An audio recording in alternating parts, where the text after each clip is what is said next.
ഇത്തവണ ഞാൻ ട്രിപ്പ് വന്നിരിക്കുന്നത് എൻ്റെ ഫ്രണ്ട്സിൻ്റെ കൂടെയാണ്.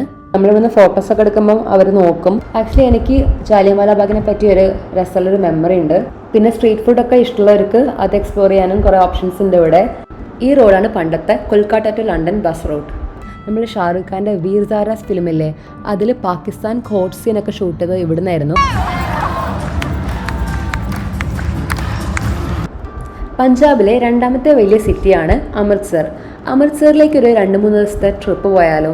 കേരളത്തിൽ നിന്ന് എങ്ങനെയാണ് അവിടേക്ക് ട്രിപ്പ് പോകുന്നതെന്നും അവിടെ പോയി കഴിഞ്ഞാൽ എന്തൊക്കെ കാണാൻ പറ്റുമെന്നും നമുക്ക് എങ്ങനെ ആ ട്രിപ്പ് പ്ലാൻ ചെയ്യാം, അതൊക്കെയാണ് ഞാൻ ഈ വീഡിയോയിൽ പറയുന്നതും അവിടുത്തെ കാഴ്ചകളൊക്കെയാണ് കാണിക്കുന്നത്. കേരളത്തിൽ നിന്ന് നിങ്ങൾക്ക് ട്രെയിനിലോ അല്ലെങ്കിൽ ഫ്ലൈറ്റിലോ അമൃത്സറിലേക്ക് വരാം. ട്രെയിനിലാണ് വരുന്നതെങ്കിൽ ഒരു 2 ദിവസത്തെ ജേർണി ഉണ്ടാവും. ഒരു ട്രെയിനാണുള്ളത് കേരളത്തിൽ നിന്ന്, അത് എല്ലാ ദിവസവും ഉണ്ടാവും.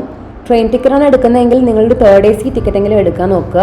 അതാണ് നിങ്ങൾക്ക് അപ്പ് ആൻഡ് ഡൗൺ ഒരു 5500 രൂപയ്ക്ക് ആവും. അതല്ല എങ്കിൽ നിങ്ങൾ ഫ്ലൈറ്റിൽ വരിക. ശ്രീ ഗുരു രാംദാസ് ജി ഇൻ്റർനാഷണൽ എയർപോർട്ടാണ് അമൃത്സർ എയർപോർട്ട്. ഫ്ലൈറ്റ് ടിക്കറ്റ് നിങ്ങൾ കുറച്ച് നേരത്തെ ബുക്ക് ചെയ്യുകയാണെങ്കിൽ അപ്പ് ആൻഡ് ഡൗൺ ഒരു 15,000 റേഞ്ചിലൊക്കെ കിട്ടും. ഇതാണ് ഞങ്ങൾ ബുക്ക് ചെയ്ത hotel, Treebo premium the mustard inn. ഇത് ഒരു റൂമിന് ഒരു 3000-നുള്ളിലൊക്കെ ആവുള്ളൂ. ബ്രേക്ക്ഫാസ്റ്റ് ഇൻക്ലൂഡ് ആണ്. റൂമൊക്കെ നല്ല നീറ്റായിരുന്നു. അപ്പോൾ നിങ്ങൾക്ക് ഇഷ്ടമുള്ള റൂം ബുക്ക് ചെയ്യാം. അവിടെ എല്ലാ റേഞ്ചിലും റൂം അവൈലബിൾ ആണ്. ഇത്തവണ ഞാൻ ട്രിപ്പ് വന്നിരിക്കുന്നത് എൻ്റെ ഫ്രണ്ട്സിൻ്റെ കൂടെയാണ്. ഞങ്ങൾ ആദ്യം തന്നെ ഗോൾഡൻ ടെമ്പിളിലേക്കാണ് പോകുന്നത്. അതിന് മുന്നേ തന്നെ നമുക്ക് ഈ ബാറ്ററി റിക്ഷാസ് കിട്ടും. ഒരു 15 മിനിറ്റ്സ് ദൂരം ഉള്ളൂ അങ്ങോട്ടേക്ക്. അപ്പോൾ ഒരു 100 രൂപയ്ക്ക് ആവുള്ളൂ. അപ്പോൾ നിങ്ങൾ മുന്നേ തന്നെ പൈസ ചോദിച്ചിട്ട് കയറുക, അല്ലെങ്കിൽ അവിടെ എത്തുമ്പോൾ അവർ തോന്നുന്ന റേറ്റൊക്കെ പറയും. അപ്പം ഈ ഒരു ഡിസ്റ്റൻസിലേക്ക് 100 രൂപ ജേണി ഉള്ളൂ. അപ്പോൾ ഞങ്ങൾ കുറേ തവണ ഞങ്ങൾ ട്രിപ്പിൽ അവിടേക്ക് പോയിട്ടുണ്ടായിരുന്നു. പിന്നെ രാത്രിയൊക്കെ ആണെങ്കിൽ 150 രൂപ വാങ്ങിക്കും. അങ്ങനെയാണ് റേഞ്ച്. പിന്നെ ഇവിടെ എയർ അത്യാവശ്യം പൊല്യൂട്ടഡ് ആണ്. അതുകൊണ്ട് നിങ്ങൾ മാസ്ക് വെക്കുന്നത് നല്ലതായിരിക്കും. ഞങ്ങൾ മാസ്ക് കരുതിയിട്ടുണ്ടായിരുന്നു. ഹെറിറ്റേജ് സ്ട്രീറ്റിലാണ് നമ്മൾ വണ്ടി നിർത്തുക. അത് കഴിഞ്ഞാൽ പിന്നെ നടന്നു പോകണം. കുറച്ച് മുന്നോട്ട് നടന്നു കഴിഞ്ഞാൽ നമുക്ക് ഗോൾഡൻ ടെമ്പിൾ എത്തും. ആക്ച്വലി ഗോൾഡൻ ടെമ്പിളിൻ്റെ അടുത്ത് തന്നെയാണ് പാർട്ടീഷൻ മ്യൂസിയം പിന്നെ ജാലിയൻവാല ബാഗ് ഉള്ളത്. അപ്പോൾ നിങ്ങളിപ്പോൾ രാവിലെ ഇറങ്ങുകയാണെങ്കിൽ നിങ്ങൾക്കിത് 3ഉം കവർ ചെയ്യാം, കാരണം ഒരേ സ്ഥലത്താണ്. ഞങ്ങളങ്ങനെ ഗോൾഡൻ ടെമ്പിളിലെത്തി. ഇവിടെയൊക്കെ നല്ല നീറ്റ് ആൻഡ് ക്ലീൻ ആണ്, വെൽ മെയിൻറ്റെയിൻഡ് ആണ്. നമ്മൾ ചെരുപ്പൊക്കെ അവിടെ ഒരു സൈഡിലുണ്ട്, കളക്ട് ചെയ്യുന്ന ഒരു കൗണ്ടേഴ്സ്, അവിടെ കൊടുക്കണം. അത് കഴിഞ്ഞിട്ട് വേണം നമ്മൾ കയറാൻ. വലിയ ബാഗൊക്കെ ഉണ്ടെങ്കിൽ അതും അവിടെ കൊടുക്കണം, ചെറിയ ബാഗ് കുഴപ്പമില്ല. ഇവിടെ കുറേ സെക്യൂരിറ്റീസ് നിൽക്കുന്നുണ്ടാകും കുന്തം പിടിച്ചിട്ട്. അപ്പം നമ്മളിവിടുന്ന് ഫോട്ടോസൊക്കെ എടുക്കുമ്പം അവർ നോക്കും, കാരണം ഇവിടെ ഫോട്ടോഗ്രാഫി റെസ്ട്രിക്റ്റഡ് ആണ്. അപ്പം ഫ്രണ്ടിൽ നിന്ന് 2 ഫോട്ടോസൊക്കെ എടുക്കാൻ സമ്മതിക്കും. അത് കഴിഞ്ഞ് അവർ അവിടെ നിന്ന് മാറാൻ പറയും. ഈ കാണുന്നതാണ് ഗോൾഡൻ ടെമ്പിളിലേക്കുള്ള ക്യൂ ആണ്. അപ്പം അത് കൂടെ വേണം നമ്മൾ ആ ഗോൾഡൻ ടെമ്പിളിലേക്ക് കയറാൻ വേണ്ടിയിട്ട്. ഞങ്ങൾ 1.5 മണിക്കൂർ ക്യൂ വന്നിട്ടാണ് ഉള്ളിലേക്ക് കയറിയത്. ഉള്ളിൽ ഫോട്ടോഗ്രാഫി ഒന്നും അലൗഡ് അല്ല. നിങ്ങളൊരു വൈകുന്നേരം ഒരു 4:30 ആകുമ്പോഴത്തേക്കും ഇവിടെ വരിക. എന്നാൽ നിങ്ങൾക്ക് വെളിച്ചത്തിലും ഇത് കാണാം. പിന്നെ ഒരു സന്ധ്യ ആകുമ്പം ഇതിന് ലൈറ്റൊക്കെ ഓൺ ആക്കിയിട്ട് ഈ ഒരു രീതിക്കും കാണാൻ പറ്റും. അപ്പോൾ 2 രീതിയിലുള്ള ഫോട്ടോസ് നിങ്ങൾക്ക് എടുക്കാം. പിന്നെ ഇവിടെ 24/7 ഫുഡ് ഉണ്ട്. നിങ്ങൾക്ക് വേണമെങ്കിൽ ഇതിനുള്ളിൽ നിന്ന് ഫുഡ് കഴിക്കാം. ഞങ്ങൾ പക്ഷേ ഉള്ളിൽ നിന്നല്ല കഴിച്ചത്. ഞങ്ങൾ പുറത്ത് ബ്രദേഴ്സ് ധാബ എന്ന് പറഞ്ഞിട്ടൊരു ഫേമസ് റെസ്റ്റോറൻറ്റ് ഉണ്ട് ഈ ഹെറിറ്റേജ് സ്ട്രീറ്റ് തന്നെ. ഞങ്ങൾ അവിടെ നിന്നാണ് കഴിച്ചത്. ഇതിൻ്റെ അടുത്തുള്ള ഈ ഹെറിറ്റേജ് സ്ട്രീറ്റ് ഇവിടുത്തെ ഒരു മെയിൻ ഷോപ്പിംഗ് ഏരിയ ആണ്. അപ്പോൾ നിങ്ങൾക്ക് ടെമ്പിളിൽ നിന്ന് ഇറങ്ങി കഴിഞ്ഞാൽ ഇവിടെ അത്യാവശ്യം ഷോപ്പിംഗ് ഒക്കെ ചെയ്യാം. മെയിൻലി ഈ ജൂത്തീസ്, ഫുൾക്കാരി ചുരിദാർ സെറ്റ്, പിന്നെ ബോയ്സ് ഇടുന്ന കട, ബാംഗിൾസ്, ഇതൊക്കെയാണ് ഇവിടെ മെയിൻ ഐറ്റംസ്. ഇതൊക്കെ ഇവിടെ എല്ലാ ഷോപ്സിലും കിട്ടും, നിങ്ങൾക്ക് നോക്കി വാങ്ങിക്കാം. പിന്നെ സ്ട്രീറ്റ് ഫുഡൊക്കെ ഇഷ്ടമുള്ളവർക്ക് അത് എക്സ്പ്ലോർ ചെയ്യാനും കുറേ ഓപ്ഷൻസ് ഉണ്ട് ഇവിടെ. റബഡി പോലത്തെ കുറേ സ്വീറ്റ്സും ഒക്കെ ഉണ്ട്. നെക്സ്റ്റ് ഡേ മോർണിംഗ് ഞങ്ങൾ ആദ്യം വന്നത് പാർട്ടീഷൻ മ്യൂസിയത്തിലേക്കാണ്. ഇന്ത്യ പാകിസ്ഥാൻ പാർട്ടീഷൻ നടന്നപ്പം ഏറ്റവും കൂടുതൽ ബുദ്ധിമുട്ട് അനുഭവിച്ച ഒരു നാട് അമൃത്സർ ആയിരുന്നു. കാരണം അമൃത്സറിൻ്റെ സൈഡിലാണ് പാകിസ്ഥാൻ ഉള്ളത്. അവർ ബോർഡർ ഷെയർ ചെയ്യുന്നുണ്ട്.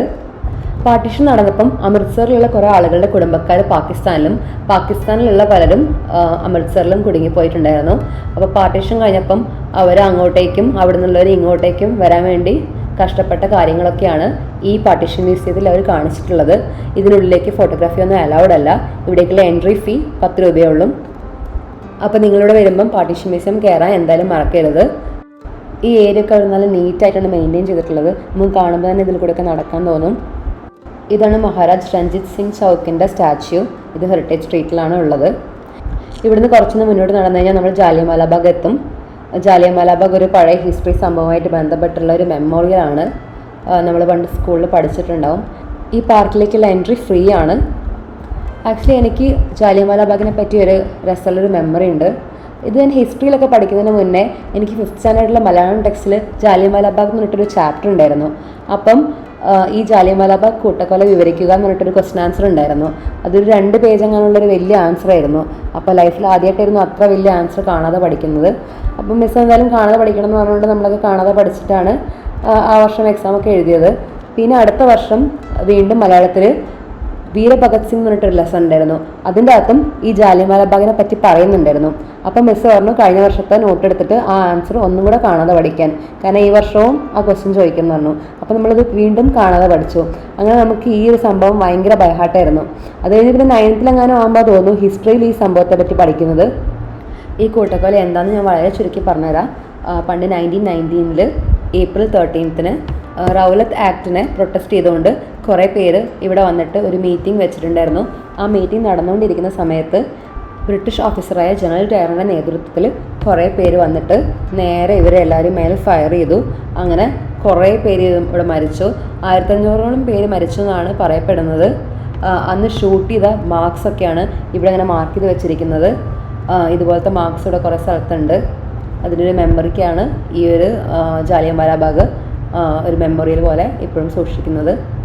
ഇതിനുള്ളിൽ കുറേ ഗാലറീസൊക്കെ ഉണ്ട്, കുറേ വീഡിയോസും പിക്ചേഴ്സും ഒക്കെ കാണിക്കുന്നത്.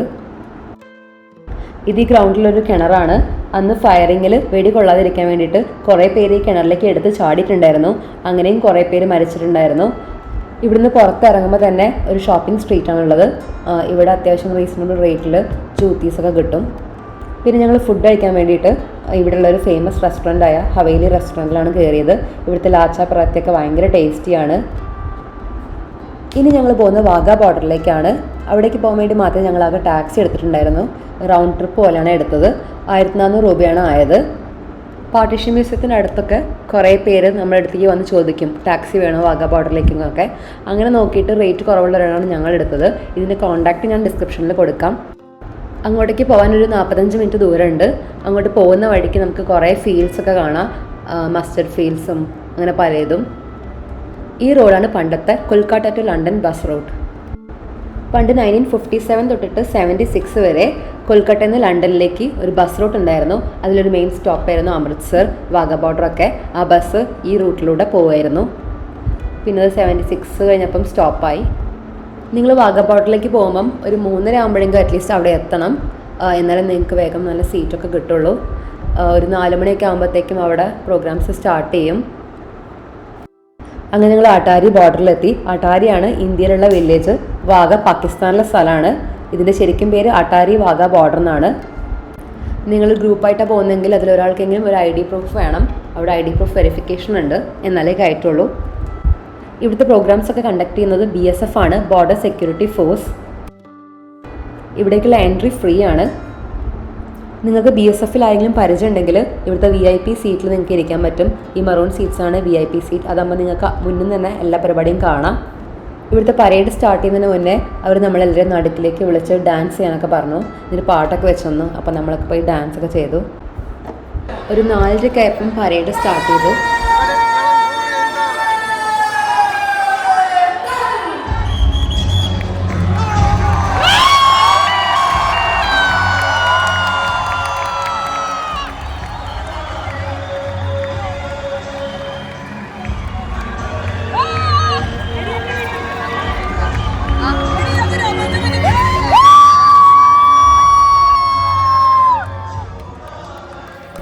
നമ്മൾ ഈ ക്രിക്കറ്റൊക്കെ കാണുമ്പം ഗാലറിയിൽ ആൾക്കാരിങ്ങനെ ആവേശപുളകിതരായിട്ട് ഇങ്ങനെ ചിയറപ്പ് ചെയ്യാറില്ലേ, അതേമാതിരിയായിരുന്നു ഇവിടെയും എല്ലാവരും.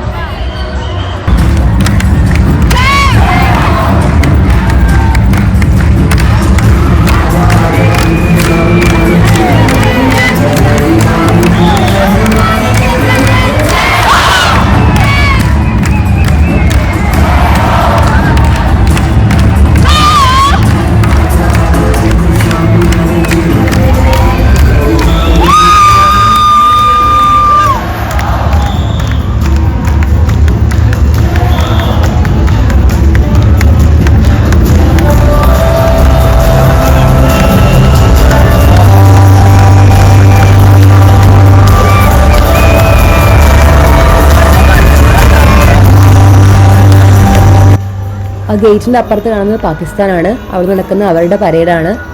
അവിടുത്തെ ഗാലറി നമ്മളുടെ ഗാലറിയുമായി അത്ര ഫുള്ളായിരുന്നില്ല. അവിടെ കുറച്ച് ആൾക്കാരെ കണ്ടുള്ളൂ.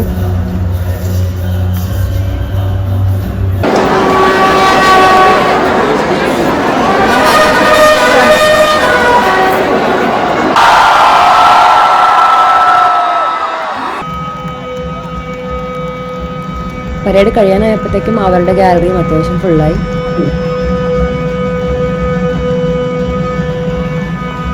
നെക്സ്റ്റ് ഡേ മോർണിംഗ് ഞങ്ങൾ ആദ്യം ചെന്നത് ദുർഗ്യാന ടെമ്പിളിലേക്കാണ്. ഇത് നമ്മളുടെ ഗോൾഡൻ ടെമ്പിളിൻ്റെ കുറച്ച് അതേപോലത്തെ ആർക്കിടെക്ചറിൽ ഉണ്ടാക്കിയ ഒരു ഹിന്ദു ടെമ്പിളാണ്. ദുർഗാദേവിൻ്റെ ടെമ്പിളാണ്.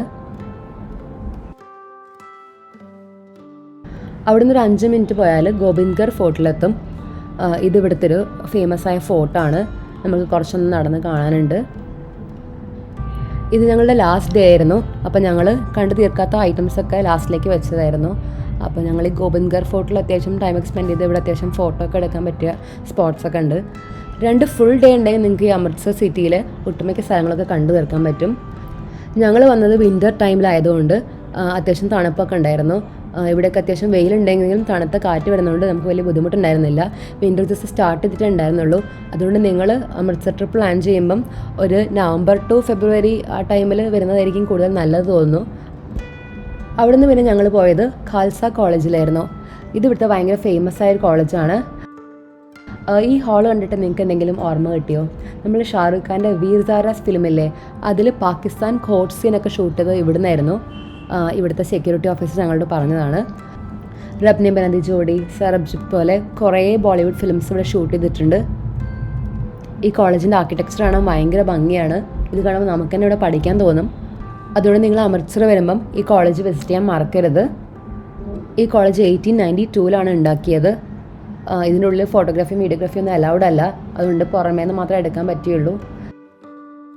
ഞങ്ങൾ വന്ന ടൈമിലൂടെ ഒരു ബുക്ക് ഫെസ്റ്റിവൽ നടക്കുന്നുണ്ടായിരുന്നു. കുറേ ടൈപ്പ് ഓഫ് ബുക്സൊക്കെ ഉണ്ടായിരുന്നു. അപ്പോൾ ഞങ്ങൾ കുറച്ച് ബുക്സൊക്കെ വാങ്ങിച്ചു.